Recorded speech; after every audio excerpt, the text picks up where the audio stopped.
Olá, meus irmãos e diletos confrades, louvado seja o nosso Senhor Jesus Cristo.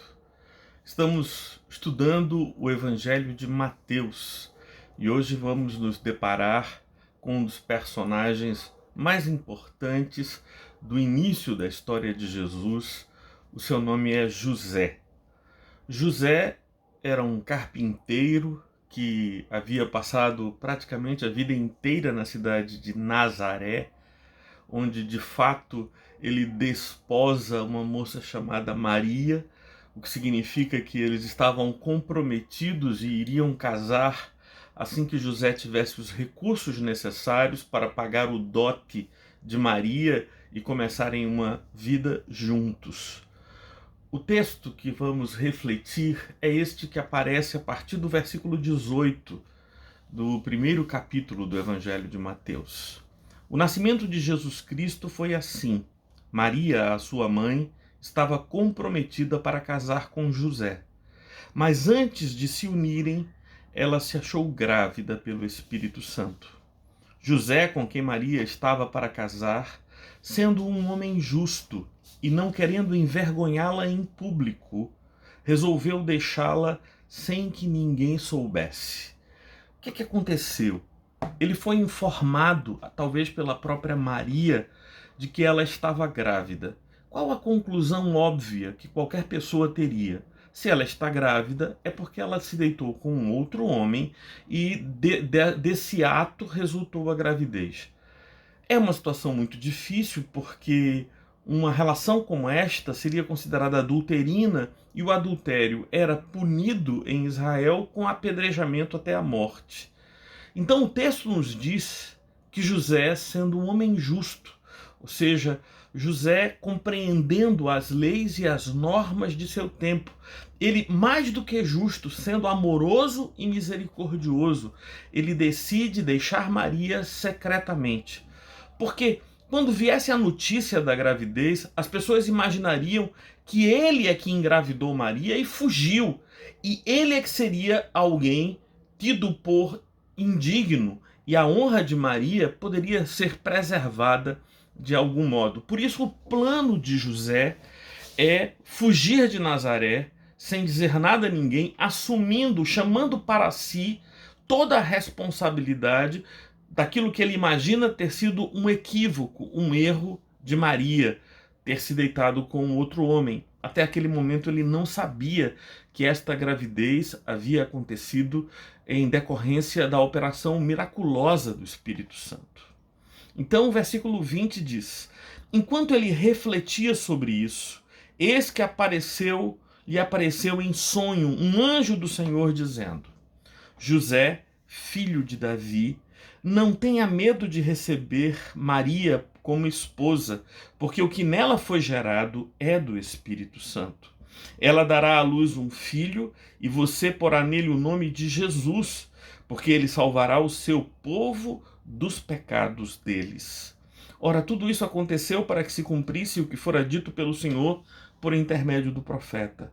Eis que a virgem conceberá e dará à luz um filho, e ele será chamado pelo nome de Emanuel, que significa Deus conosco.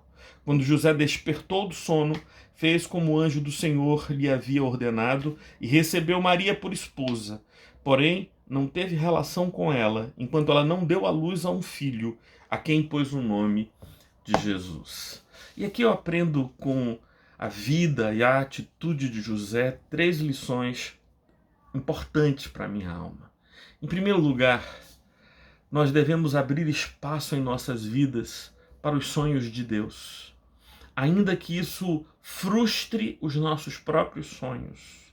Nos planos de José, ele, em seu devido tempo, tomaria Maria como esposa e os filhos de Maria seriam gerados por ele diretamente, José. Mas esses não são os planos de Deus. E José soube receber a notícia e dar lugar aos sonhos de Deus na sua vida. Em segundo lugar, José aprendeu a obedecer e renunciar àquilo que parecem os direitos básicos de qualquer indivíduo. O direito na tradição antiga é de um pai escolher o nome do seu filho. Ele não é apenas o pai biológico, ele não é pai biológico de Jesus, mas sequer o nome de Jesus foi uma escolha de José. Porque Deus havia escolhido para esse menino o nome Yeshua em hebraico, que significa Deus é Salvador. Jesus é no nome aquilo que ele é no ministério e na vida, o Salvador do seu povo. José obedeceu a essa ordem divina e quando o menino nasceu, ele deu-lhe o nome que havia sido designado, o nome de Jesus. A terceira lição é a paciência para saber esperar o tempo certo de viver as dinâmicas da vida que nos é dada. José acompanhou Maria durante aqueles meses de gestação, sem ter tido relação sexual com ela. Ele a tomou por esposa, ele deu um jeito de pagar o dote e casou-se com ela para que a gravidez dela não fosse uma razão que gerasse espécie e estranheza. E enquanto ela não deu à luz, como a gente sabe, ela só veio a dar à luz em Belém, quando eles foram até a cidade da Judéia para fazer o recenseamento. Portanto, Jesus nasceu efetivamente em Belém da Judéia, mas eles eram de Nazaré e é em Nazaré que Jesus cresce, né? Torna-se homem e começa o seu ministério. Mas José esperou o tempo certo e só coabitou com Maria depois que ela deu à luz. E eles tiveram outros filhos, constituíram uma família, e louvado seja Deus por isso. Mas os sonhos de Deus tiveram espaço na vida de José. E ele teve a paciência para esperar o tempo próprio para realizar seus próprios sonhos. Ele criou Jesus como um filho querido, de tal maneira que Jesus é chamado no Evangelho de Lucas de um carpinteiro, porque ele era filho de um carpinteiro e este lhe ensinou o ofício. Que Deus nos ajude a compreender que há muitos acontecimentos que se dão na nossa vida que não se explicam pelas relações de causa e efeito, são milagres de Deus, mistérios de Deus. E nós deveríamos ter abertura para o surpreendente, para o não planejado, para o não decidido, para o não querido até, para que nossa vida seja um fluir da vontade de Deus e da história, e não uma luta contra o projeto do Senhor na nossa vida. Vamos orar, pedir a Deus que nos dê graça e força para isso?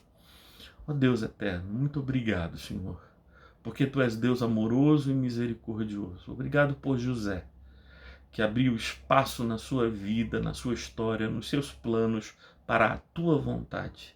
Ensina-nos também a sermos assim. É isso que te pedimos, em nome do Teu Filho Jesus Cristo. Amém. Paz e bem, meus amados irmãos.